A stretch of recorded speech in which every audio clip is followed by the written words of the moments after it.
빙하가 준 아름다운 선물. 그러나 빙하기는 끝나지 않았다.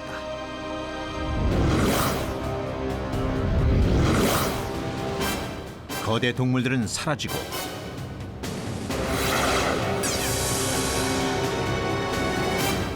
인류는 살아남았다.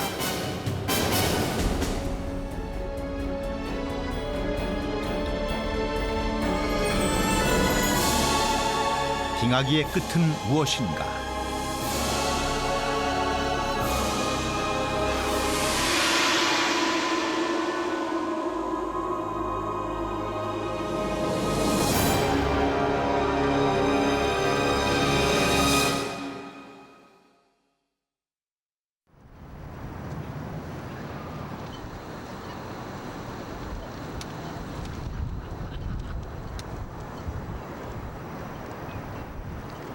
탁 트인 태평양을 바라보고 있는 미국 캘리포니아 산타바바라 해변. 한겨울에도 평균 기온이 영하로 내려가지 않는 따뜻한 지역이다.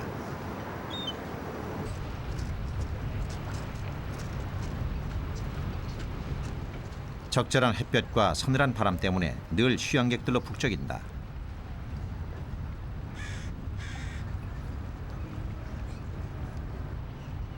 그러나 이 지역은 한때 빙하의 영향을 받던 땅이었다. 그 흔적은 지금도 남아있다.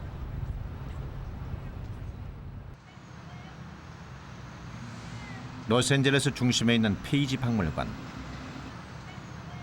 보유한 화석이 350만 종을 넘는 세계적인 박물관이다. 특히 이곳의 화석들은 크기 3m 가까이 되는 아메리카 마스토돈을 비롯해 모두 3만 년 전에 살던 대형 포유류들이다. 이곳에 전시된 동물의 뼈는 원형 그대로 보존돼 있다.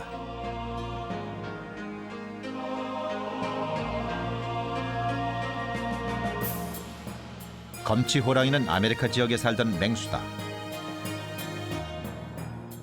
송곳니 하나의 길이만도 20cm 가까이 된다.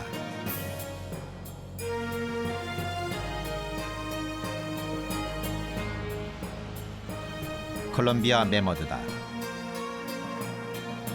유난히 덩치가 커 보이는 이유는 둥근 머리와 긴 상아 때문이다. 실제로는 지금의 아프리카 코끼리와 비슷하다. 이들이 살았던 시기는 전 지구적인 빙하 시대였다. 그 당시는 지금과 얼마나 다른 기후였을까? Today, the Los Angeles basin is really a desert climate. We get relatively small amount of rain per year. But we know from our excavations in Pit 91 that the climate during the last ice age here in Los Angeles was cooler but wetter than it is today. 빙하기였지만 오늘날과 비교해서 약간 서늘한 날씨였던 것이다. 박물관 연구실에서는 뼈를 맞추고 뭔가를 벗겨내는 작업이 한창이다. 바로 검은 타르를 벗겨내는 것이다.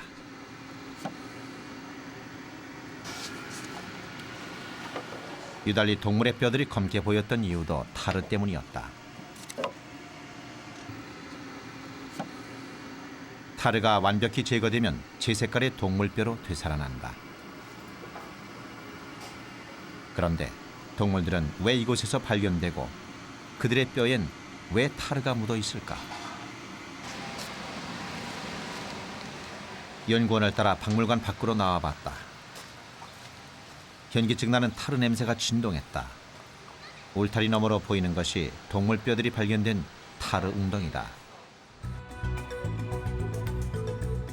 동물들은 수만 년 전 이 타르 웅덩이에 빠진 뒤 오늘날 뼈만 남은 것이다. 밝게 보이는 곳에 화석이 묻혀 있었다.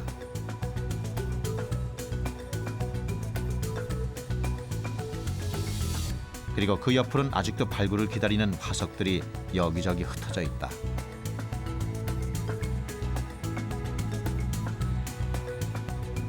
그런데 이곳에 화석들이 묻혀 있는 것은 어떻게 알게 됐을까?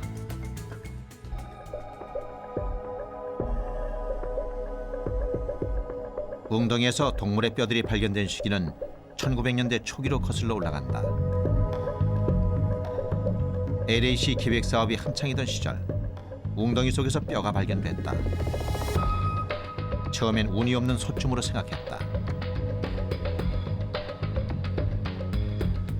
하지만 과학적인 연구 결과 그것은 3만 년 전, 길게는 그 훨씬 이전에 살았던 동물들의 뼈였던 것이다. 그 옛날 동물들이 타르 웅덩이에 빠지면서 죽음을 맞았다.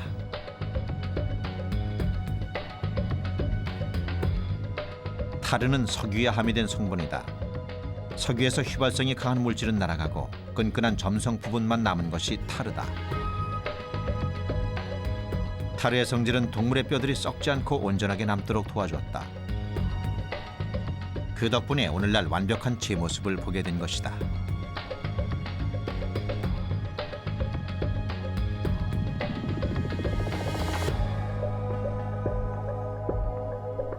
(3만 년 전) 아메리카 대륙을 누볐던 거대 동물들. 이들은 더 이상 지구 어디에서도 찾아볼 수 없다. 오직 화석만이 이들의 존재를 확인해 줄 뿐이다.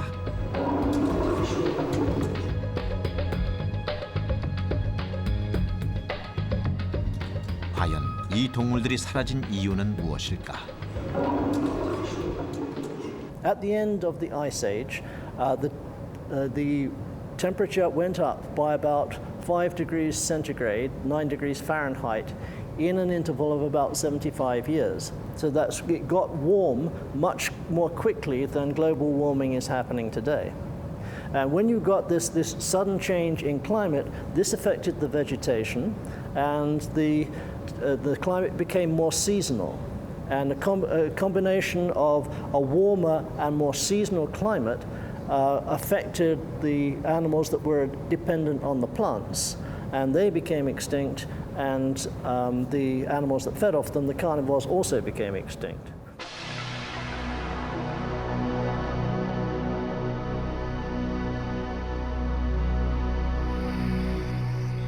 아메리카 대륙엔 3만 년 전 매머드, 낙타, 그리고 검치 호랑이 같은 거대 동물들이 존재했다. 그러나 기후가 변하면서 추운 환경에 익숙했던 동물들은 쉽게 적응하지 못하고 사라져갔다. 그러나 과연 기후만이 멸종의 원인이었을까?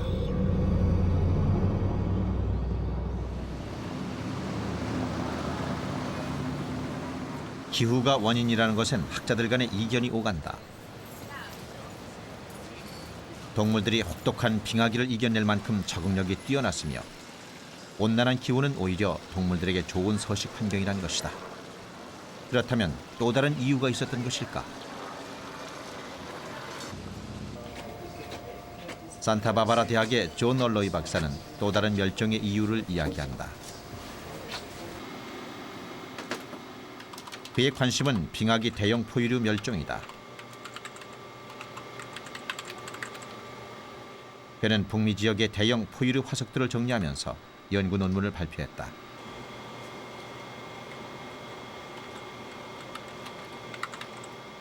내용은 인간이 증가하면서 사냥도 증가하고 그에 따라서 동물들도 멸종했다는 것이다.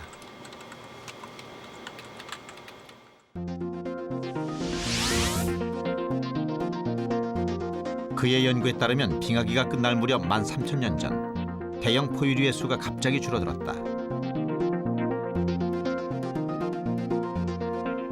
그 이유는 빙하기가 끝날 때 아메리카 대륙으로 이동한 인간의 증가와 일치한다는 것이다. 인간이 아메리카 대륙에 건너오면서 동물들을 사냥했고 그로 인해 일부 번식력이 강한 동물을 제외한 대부분의 대형 포유 동물들이 사라졌다고 한다. The reason that you can start with a small population of humans and end up with a mass extinction is that the number of humans will increase when there's a lot of food. And so if you wait long enough, you'll very quickly end up with a large number of humans, and then this large number of humans can cause the extinction. And so based on the analyses I did, I was able to show that if you wait 1,000 or 2,000 years, you can go from a population of 100 or 1,000 to a population of tens of thousands or even hundreds of thousands. And population sizes that big are big enough to cause an extinction event.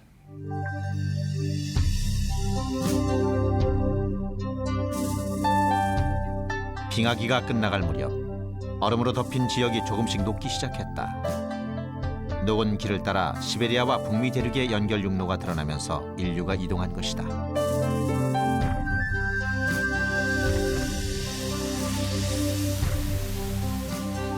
사람들이 북미에서 남미 대륙으로 퍼져나가면서 원래 그곳에 살았던 거대 포유류들은 인류의 사냥감으로 멸종해갔다. 결국 인간이 멸종의 주범이었던 것이다.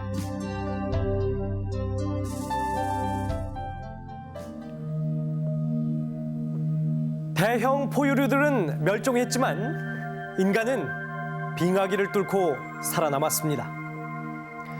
지구 역사를 돌아봤을 때 빙하기는 참 드문 시기였습니다. 지구 나이 46억 년 동안 크게 5차례의 빙하기가 있었는데요. 특이하게도 중생대의 경우에는 빙하기가 단 한 차례도 없었습니다. 그렇다면 지금은 어떤 시기일까요? 우리가 살고 있는 여기, 현재는 바로 빙하기입니다. 오늘날이 빙하기라니, 그게 무슨 소리일까 무척 의아해하실 텐데요. 인류는 현재 180만 년 전부터 진행돼 온 5번째 빙하기에 살고 있습니다. 지금은 빙하기이긴 하지만 아주 추운 빙기가 아닌 상대적으로 따뜻한 간빙기에 속합니다. 그래서 빙하기라는 말이 실감이 안 나는 것이죠. 또 빙기라고 해서 전 지구가 얼음으로 덮여 있는 것은 아닙니다. 지금보다 평균 온도가 약 5도에서 10도 정도 낮았을 뿐입니다. 그럼 정작 빙기 때의 지구는 어땠을까요? 15,000년 전 빙하의 흔적을 찾아가 봅니다.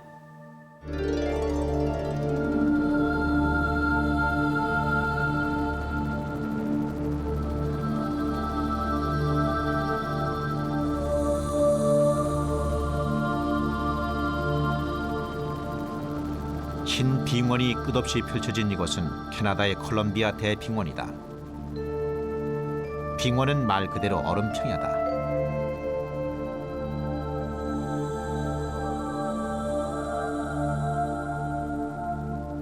대빙원의 면적은 325제곱킬로미터로 여의도의 40배, 어마어마한 넓이다.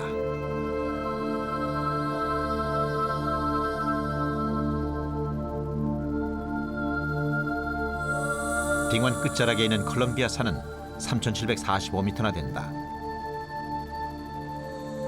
이것은 매년 10m가 넘는 눈이 내려 차곡차곡 쌓인다. 빙하가 번성했을 땐 2~3,000m 두께의 빙하들이 쌓여 있었다.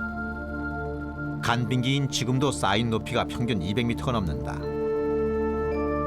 계속해서 내린 눈이 쌓여 압력을 받으면 얼음으로 변한다.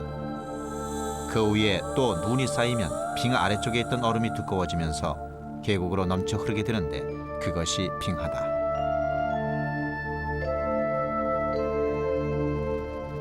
빙하는 흘러내려오면서 엄청난 양의 암석과 돌 부스러기를 운반한다.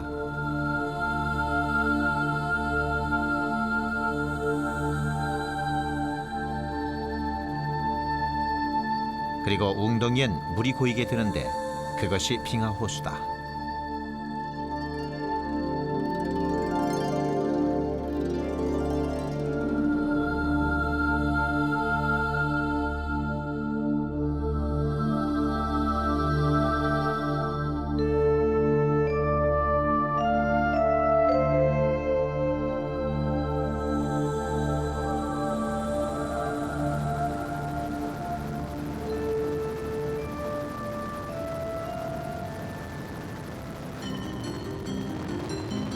빙하는 아름다운 빙하 호수 외에도 빼어난 경관을 선물한다. 그중 하나가 U자 빙하 계곡이다.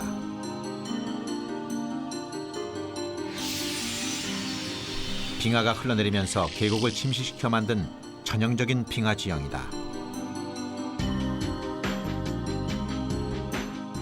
캐나다 로키 산맥엔 이런 빙하의 흔적이 곳곳에 남아있다.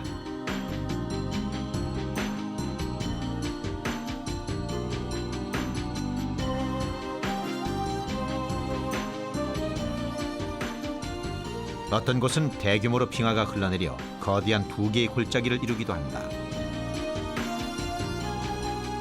이곳은 두 개의 U자 계곡이 마주치는 지점이다. 빙하기 때 양쪽에서 빙하가 흘러내려오면서 지금의 지형을 만들었다.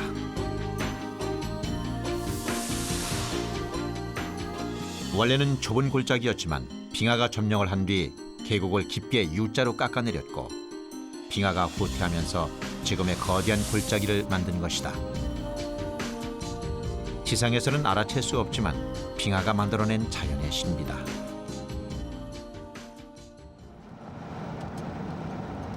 그 옛날 빙하는 높은 곳에만 있지 않았다. 캐나다 엘버타주 남쪽 평원지대에 있는 오코톡스 지역. 이곳은 빙하 시절 빙하가 휩쓸고 지나간 평원이다.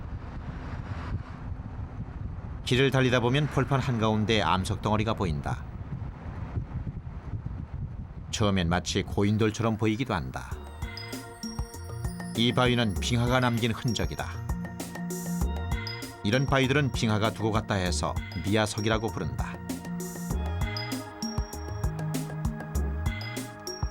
높이 10m에 폭이 30m. 미야석은 처음엔 별것이 아닌 듯 보이지만 가까이 다가가면 크기에 압도당한다. 어떻게 빙하가 이것을 옮겼을지 상상이 되지 않는다.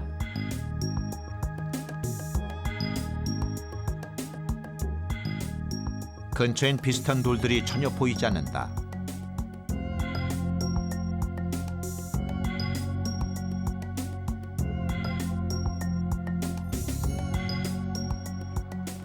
그래서 19세기까지 사람들은 대홍수가 이 돌을 여기까지 운반시켰다고 믿었다.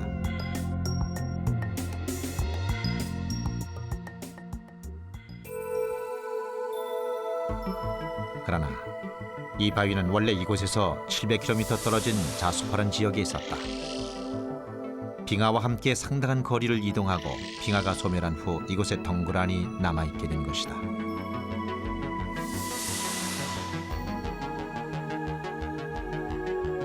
이것은 빙하가 얼마나 전진했는지 알 수 있는 증거가 된다.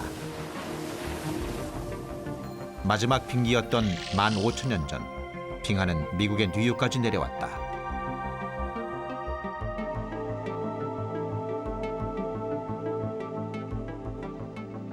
그 당시 오코톡스 역시 들판 전체가 빙하로 뒤덮여 있었다.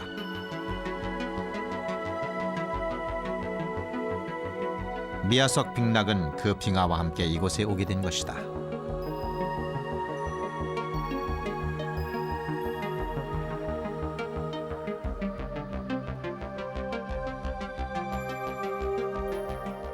이처럼 제5 빙하기 중에서 가장 최근의 빙기 때는 북반구 대륙의 30%가 빙하로 덮여 있었다.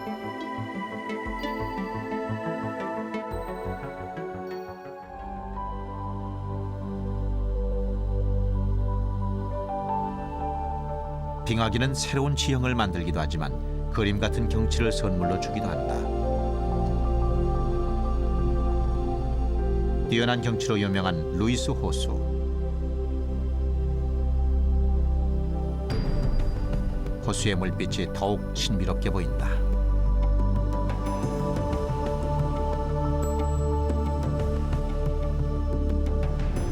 그러나 아름다운 호수들도 빙하가 없으면 존재하지 않는다. 빙하호는 지금도 빙하가 흘러내려 만들어지고 있다.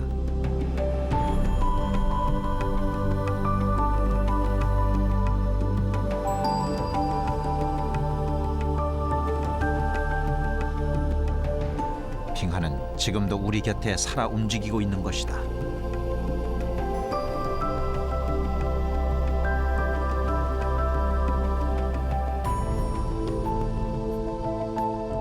페이토 호수 역시 빙하호다.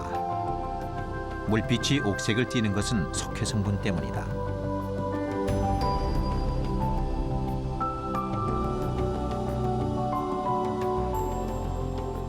호수는 빙하가 녹으면서 만들어졌고 이 석회 성분이 햇빛에 반사되어 에메랄드 빛을 만들어낸다. 이 호수는 오늘날에도 계속 흘러내리는 빙하로 그 생명력을 얻고 있다.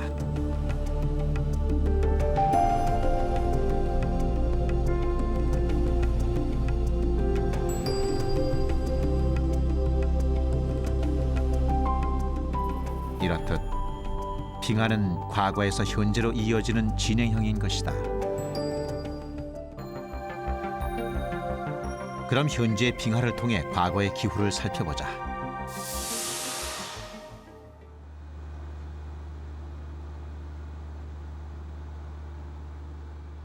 노르웨이는 빙하의 대표적 지형인 피오르드의 나라다.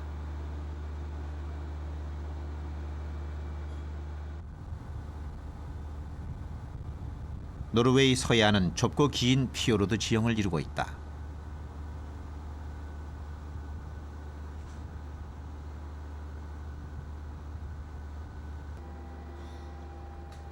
그래서 빙하가 만들어낸 지형과 기후에 대한 연구가 그 어느 곳보다 활발한 편이다.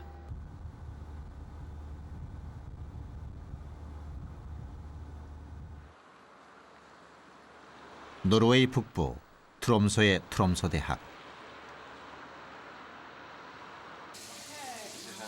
지금 연구실에선 피오르드에 쌓인 퇴적물에 대한 실험이 한창이다.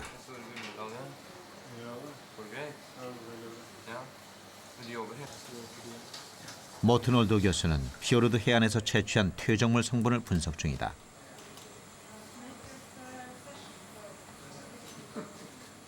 퇴적물 내부의 미생물 종류를 확인하고 그로 인한 식생의 변화를 파악하는데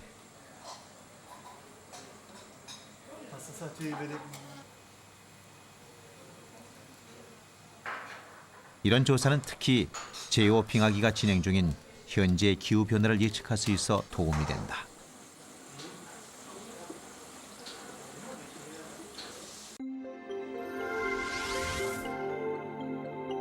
학자들의 노력으로 최근 10만 년 정도의 기온의 변화를 알게 됐다.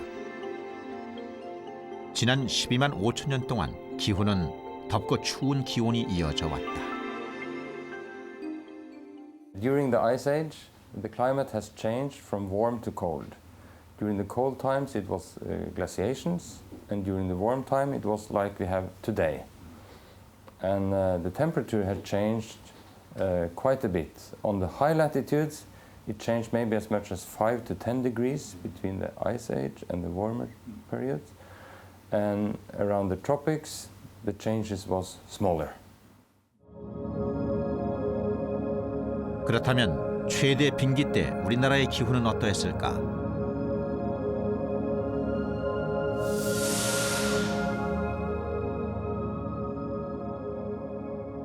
여기는 제주도의 서귀포 한원지구다.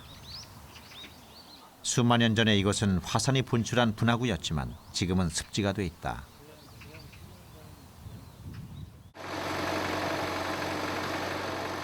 습지는 폐쇄적인 상태로 주변의 퇴적물이 지속적으로 쌓이는 공간이다.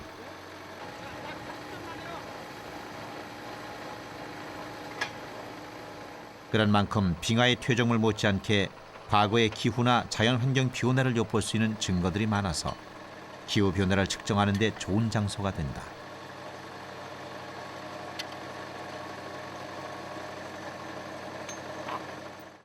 (10m)가량을 파내려간 뒤 얻어낸 퇴적물들이다. 이 안에는 빙기 때 제주도의 기후를 알 수 있는 꽃가루 성분을 비롯한 각종 미생물들이 담겨 있다.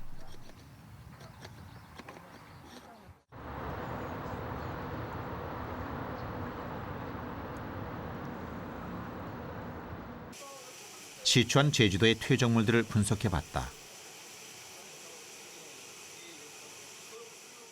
이 퇴적물들에는 과거 제주도 기후의 비밀이 담겨 있다. 지금까지의 연구 결과는 한반도에 빙하가 존재하지 않았다는 것이다. 그러나 이 퇴적물의 분석 결과 현재와 다른 기온 변화가 있었다고 한다. 기울기가 상당히 완만하잖아. 그건 이제 빙하 시대 때 아무래도 겨울철에 이 지역이 얼게 되면 아무래도 그 얼음의 영향을 상당히 많이 받고 주변 그래서 이제 궁극도 퇴적물의 그 과연 빙하기 때 어떤 변화가 있었던 것일까? 최근에 저희 연구 결과에 의하면 한반도 지역은 지난 11,000년 전에 최대 빙하기가 끝난 것으로 이렇게 알려져 있습니다. 그리고 그 이후에는 오늘날과 유사한 기후 패턴을 갖는 그런 홀로세 기후에 접어든 것으로 이렇게 나타나고 있습니다. 현재 이 제주도 지역이 아열대성 기후 내지는 온대성 기후의 영향권 하에 있는 반면에 지난 최대 빙하기 동안에는 제주도 지역은 최소한 아한대성의 기후 패턴을 보였던 것으로 이렇게 나타나고 있습니다. 다시 말씀드리면 현재보다는 연평균 기온이 약 한 5도 정도가 낮았던 것으로 이렇게 추정이 되고 있습니다.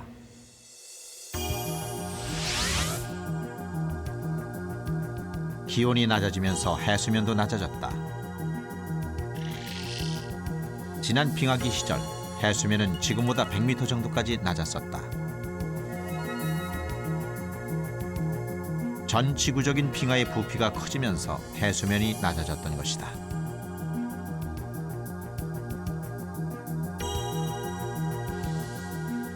마지막 빙기 때 한반도 주변의 지형이다. 중국과 한반도가 대륙으로 연결돼 있고 일본 역시 육로로 이어져 있다. 동해는 커다란 호수를 형성하고 있다. 서해는 바다가 아닌 거대한 육지였던 것이다. 빙하기는 이렇게 엄청난 사실을 하나씩 말해주고 있다.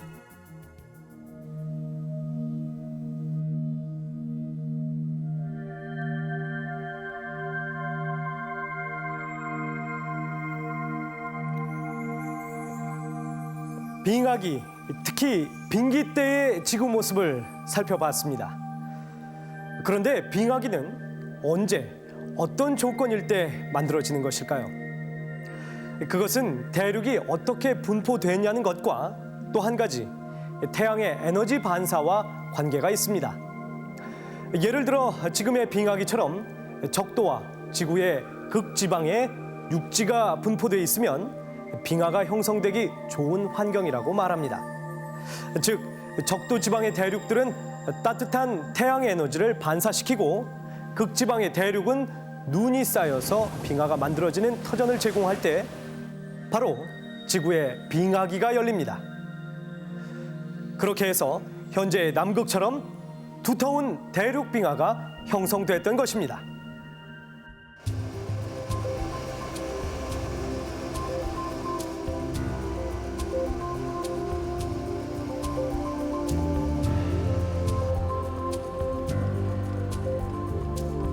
지구에서 제7대륙으로 불리는 남극이다. 겉으로 보기엔 얼음덩어리 같지만 그 아래론 엄청나게 큰 대륙이 숨겨져 있다.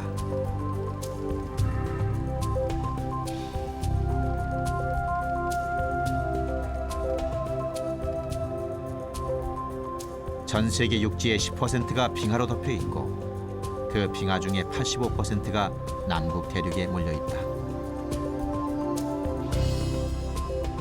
남극 대륙을 덮고 있는 빙하의 평균 두께는 2.5km. 제일 두꺼운 것은 4.5km에 달한다.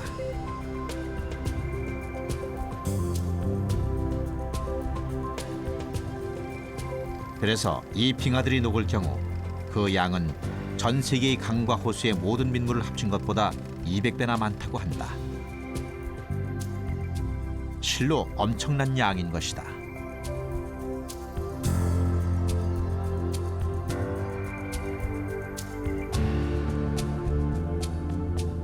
남극의 평균 기온은 영하 23도.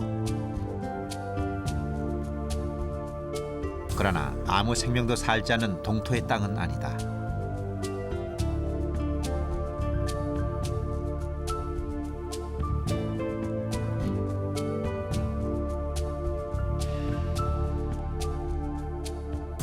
펭귄을 비롯해 남극에만 사는 해표같이 희귀동물도 많다.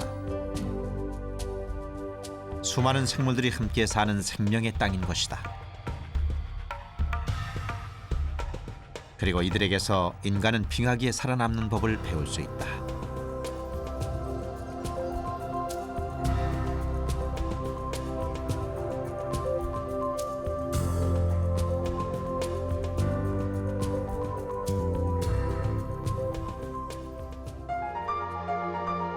남극 대륙은 지구 역사상 5번의 빙하기 도래와 관계가 있다. 5억 3천만 년 전 고생대 시절 남극은 북반구에 있었다. 그러다 점차 이동해 지금의 자리에 온 것이 1억 년 전이다. 처음에는 다른 대륙과 연결돼 있었지만 신생대를 거치면서 분리됐다. 지금처럼 고립된 대륙이 된 것은 3천만 년 전이다. 남극 대륙이 고립된 뒤 주변 해류도 바뀌었다.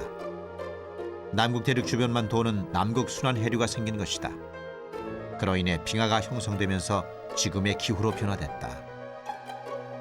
그리고 미국 면적보다 넓은 빙하 대륙이 형성된 것이다.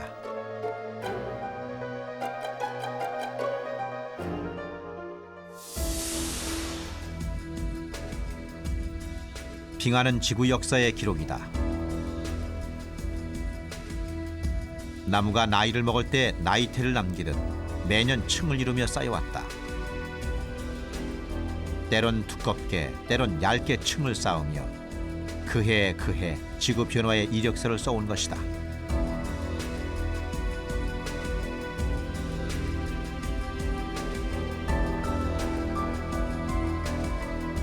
특히 남극 빙하는 외부의 환경에 거의 영향을 받지 않아서 정확한 변화를 측정할 수 있는 장점이 있다.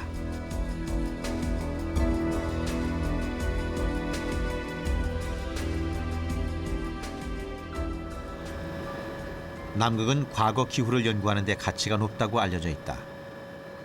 그래서 세계 여러 나라에서 앞다투어 빙하를 시추해 과거 기후를 연구한다. 과거를 조사하는 것은 곧 앞으로 닥쳐올 지구의 변화에 대비하는 일이기도 하다.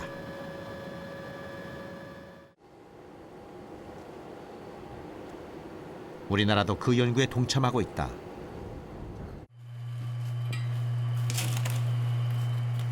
한국해양연구원 연구팀들은 지금 남극의 보스톡 빙하를 분석 중이다.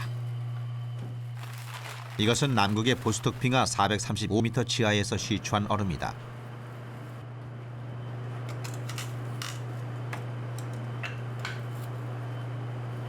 이 얼음에는 빙하 생성 당시 생긴 미세한 기포가 있어 과거 기온과 습도, 대기 성분, 그리고 화산 활동 등 여러 가지 정보를 얻을 수 있다.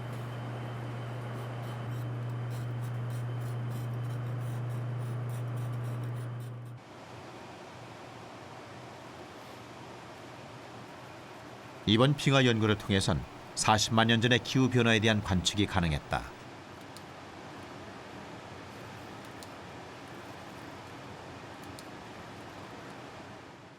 수십만 년 전, 수천 년 전에 그런 그 지구 환경에 지구 대기에 있었던 가스 농도를 분석할 수 있는 것이 없는데 우리가 이 만년명을 분석하면은 거기에 안에 이렇게 숨겨져 있는 그런 작은 기포들 안에 가스를 분석하면서 과거 수십만 년까지 지금 우리가 일반적으로 관심이 되고 있는 지구 온난화 가스 중에 CO2하고 메탄 가스가 제일 관심이 되는데 그러한 가스들의 농도가 얼마나 되는지 우리가 직접적으로 측정을 할 수 있다는 겁니다.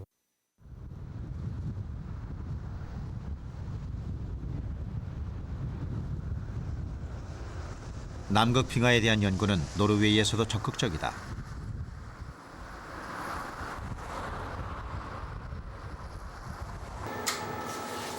노르웨이 트롬소에 위치한 극지연구소.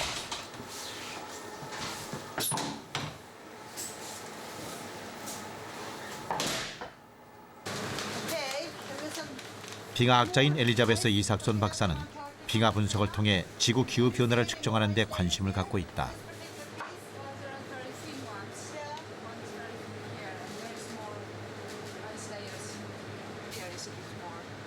그녀는 특히 빙하 중에서도 얼음층 연구의 전문가다. 빙하는 눈이 쌓여 오랜 세월에 걸친 압력으로 얼음이 됐다.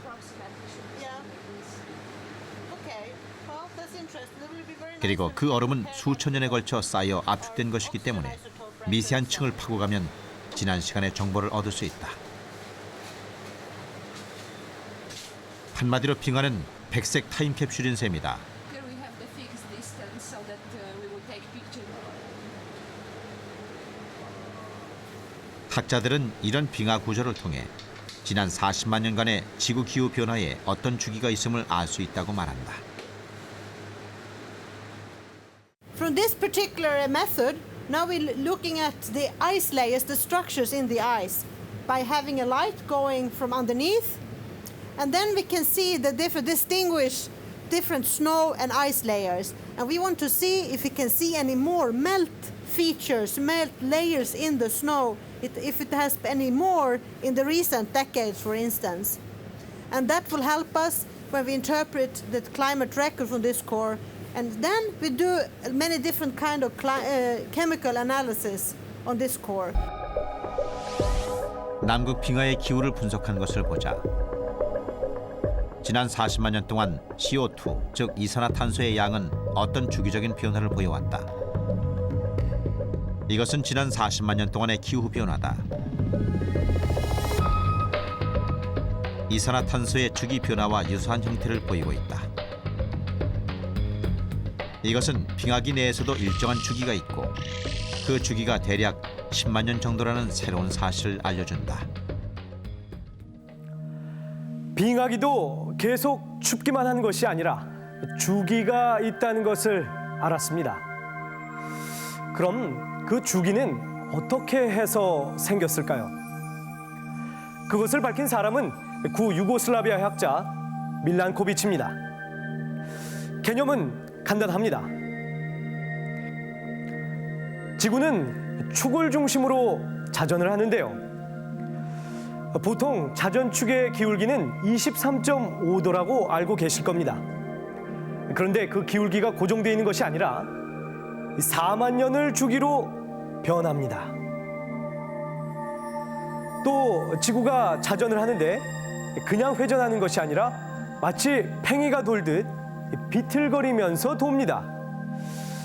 자, 이것을 세차 운동이라고 하는데요. 그건 역시 2만 3천 년의 주기를 갖고 있습니다. 그리고 지구가 태양 주위를 공전하는 것은 잘 알고 계실 겁니다. 하지만 그 궤도가 항상 똑같은 것이 아니라 조금씩 바뀝니다. 이것을 이심률이라고 부르는데요. 이건 역시 10만 년의 주기를 갖습니다. 이 세 가지를 분석해 놓은 것이 바로 밀란코비치 주기입니다. 그는 이 주기가 빙기와 간빙기의 주기와 거의 일치한다는 것을 밝혀냈습니다. 이대로라면 빙하기의 주기에 대한 예측이 가능하겠죠? 하지만 이것은 자연의 순리에 따랐을 때의 일입니다. 최근 이 법칙에 문제가 생겼습니다. 새로운 변수, 인간의 산업 문명이 등장했기 때문입니다.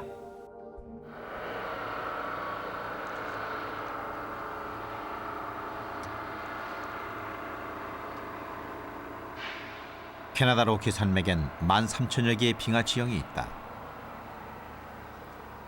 이곳 엘버타주의 에소베스카 빙하도 그 중에 하나다.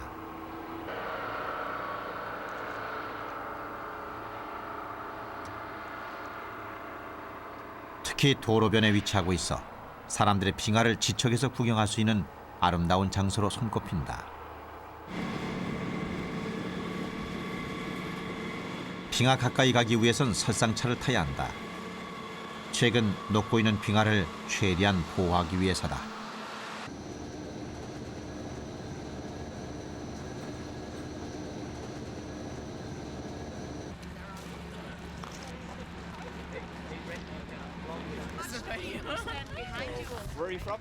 유럽인들이 이 땅에 오기 훨씬 전부터 이곳 빙하는 사람들의 입에 오르내렸다.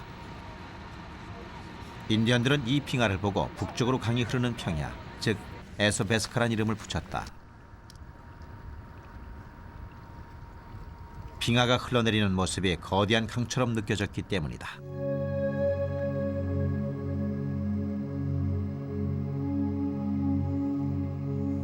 강 같은 에소베스카 빙하는 길이가 6km, 폭은 1km, 그리고 두께도 300m에 달한다.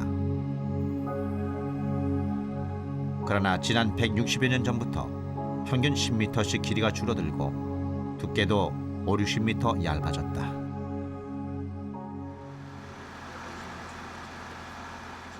빙하가 녹고 있는 것이다.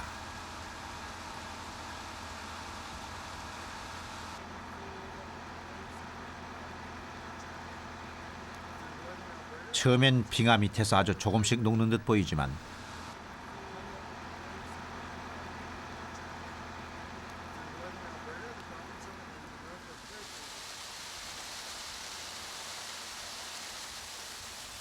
어떤 것은 깊은 웅덩이를 만들기도 한다.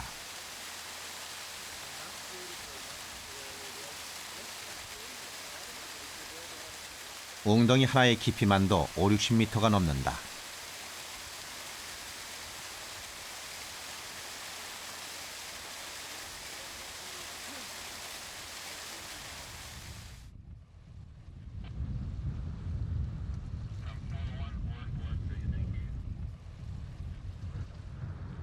사람들은 빙하의 표면에서 그다지 빙하가 녹고 있는 것을 느끼지 못한다.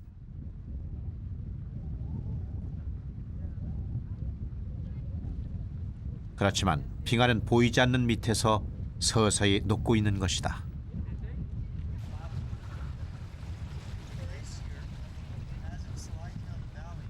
빙하가 녹고 있는 것은 여기저기서 발견된다. 녹은 물은 빙하호로 흘러들어가기도 하고 다시 겨울에 얼어붙기도 한다.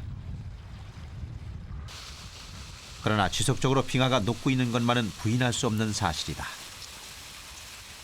에소베스카 전문 빙하 안내원인 마커스는 늘 이곳을 찾을 때마다 빙하가 조금씩 녹고 있는 것을 쉽게 발견한다고 한다.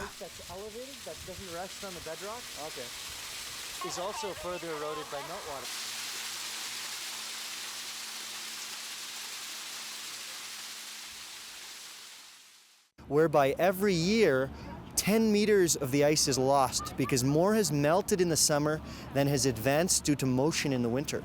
And so since 1843, we've lost 10 meters per year, and the glacier is today approximately 2 kilometers shorter than it was at that time, 160 some years ago.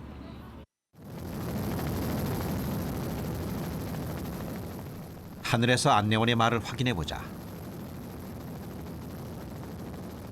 저 멀리 에소베스카 빙하가 보인다. 길게 뻗어내려온 빙하가 주변 환경과 확연하게 구별된다.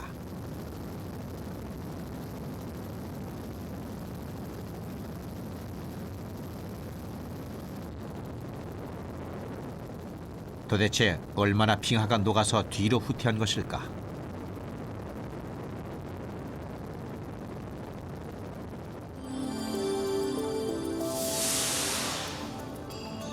(1961년) 사진과 비교해보자. 불과 40여 년이 넘은 세월이지만 확연하게 후퇴한 모습이 드러난다. 빙하가 녹고 있는 것이다.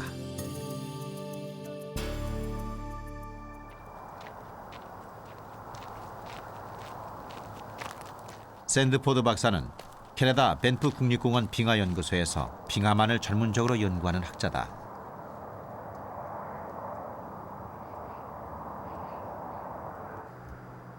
그는 밴프 국립공원 내의 빙하의 후퇴 현상을 지켜보면서 상당한 우려를 표시한다. 캐나다 밴프 국립공원은 빙하로 만들어진 지형이 대부분이다. 그래서 아름다운 경관뿐만 아니라 수자원 역시 빙하에 의존한다. 그런 만큼 빙하 변화에 민감하다. 샌드포드 박사가 가장 걱정하는 점은 빙하의 후퇴가 북미 대륙 서부 지역의 수자원에 막대한 영향을 미친다는 점이다. 그리고 이에 따른 환경 변화도 우려하고 있다. And one of the increases that you have when you have less precipitation and more glacial melt, you end up with increased drought events, increased weather problems associated with such things as fire. And when you have less water, you get more fire. Since 1990, with an only 2-degree temperature increase in the boreal forests in this region, we've experienced a doubling of major forest fire events. 빙하가 녹는 것은 전 세계적인 현상이다.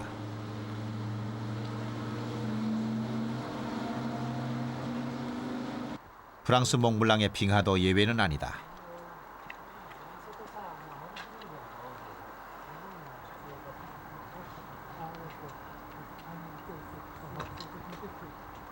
골짜기엔 빙하가 휩쓸고 난 뒤 버리고 간 퇴적물들이 그대로 드러나 있다. 이곳에서도 빙하가 후퇴하고 있는 것이다. 그래서 모든 나라에서 이에 대한 연구가 한창이다. 프랑스의 유명한 빙하 연구소인 그레노블 연구소도 마찬가지다.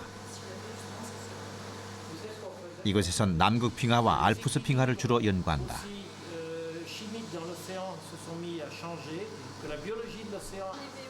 특히 근리엔 지구온난화 현상에 의한 빙하의 변화에 연구 초점을 맞추고 있다. 그 결과 빙하의 후퇴와 대기 중 이산화탄소 증가는 밀접한 관계가 있다는 것을 밝혀냈다. 이산화탄소의 농도 증가 도표다. 이산화탄소의 농도는 1760년대부터 늘어나기 시작해 1960년대 이후 급격한 증가를 보인다. 그것은 지구의 갑작스런 온난화 현상이 일어난 시기와 비슷하다. Les 100 prochaines années, ce que l'on prévoit, c'est que la Terre va se réchauffer, notre climat, entre 1,5 et 6 degrés.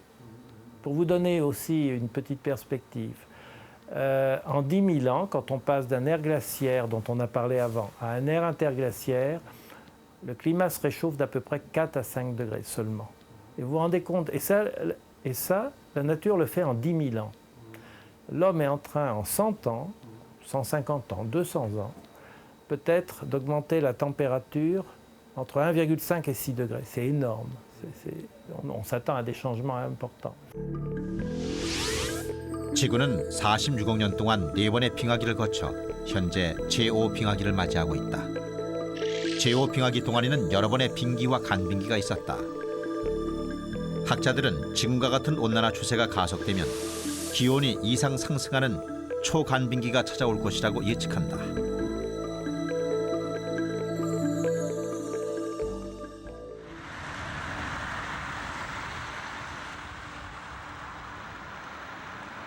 이산화탄소 증가로 지구가 더워진다는 예상이 있는가 하면 또 다른 의견도 있다.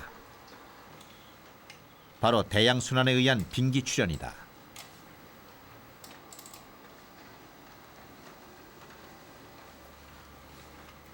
노르웨이 극지연구소의 한슨 박사는 대양순환의 전문가다.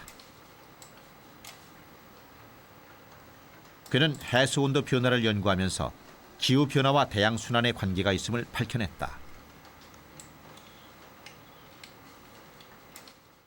Heat and air masses and water masses are being transported from the warmer places on Earth to the colder places. And this is what generates the weather we see. That's the climate we live in. So if you remove the ice cap, you would significantly alter this circulation, the way it works, this system works. 바다에는 해저로 흐르는 심층 해류와 바다 표면을 흐르는 표층 해류가 있다. 해류는 전 세계 대양을 순환하며 지구 기온을 조절한다.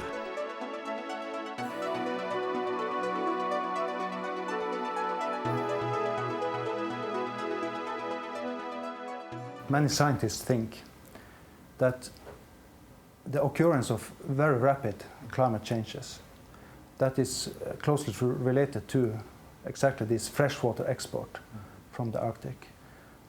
Since the top surface of the water is in these production sites of the dense water is becoming lighter, it's harder to produce denser water.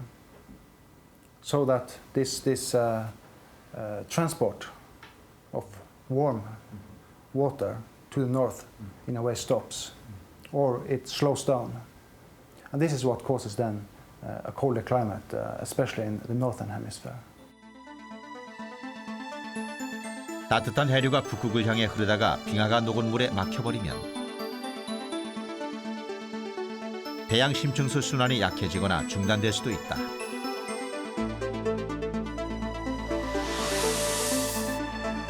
그 결과 심층 해류의 흐름이 끊기고 북반구, 특히 북유로부터 급격한 빙기가 초래될 수 있다. 그 시기와 강도는 인류의 예상을 뛰어넘을지도 모른다.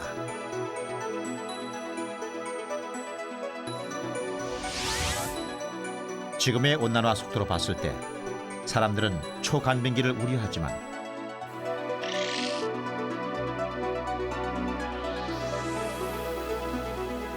의외로 갑작스런 빙기가 닥칠 수도 있다는 것이다. 학자들은 양쪽을 모두 경고하고 있다. Donc le réchauffement climatique n'est pas une chose qui est facilement décernable. Il y a une grande inconnue que l'on essaye de documenter actuellement, c'est la variabilité climatique.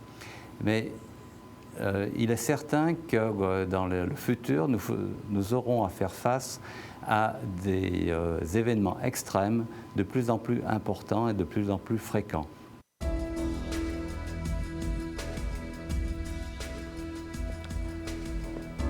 최근까지 기후 변화를 보면 인류는 추운 시기와 더운 시기를 반복해서 살아왔습니다. 그동안 더운 시기가 없었던 것이 아니니까 지구가 더 더워진다고 해서 당장 재앙이 오진 않습니다. 그렇지만 학자들은 우리가 살고 있는 현재가 위험하다고 지적합니다. 왜냐하면 지금 일어나고 있는 지구온난화는 자연적인 것만은 아니기 때문입니다. 지금보다 더 무더운 기후가 계속될지 아니면 갑작스럽게 빙기를 맞이하게 될지 학자들도 어떤 결론을 내리길 꺼려합니다. 그러나 한 가지 확실한 것은 지나친 지구온난화도 또 갑작스런 빙기도 둘 다 바람직하지 않다는 것입니다. 양쪽 모두 또 다른 엄청난 규모의 지구 대멸종을 예고하는 전주곡이기 때문입니다. 우리의 미래는 지구의 기후변화에 영향을 미치는 우리 자신, 바로 인류의 선택에 달려 있습니다.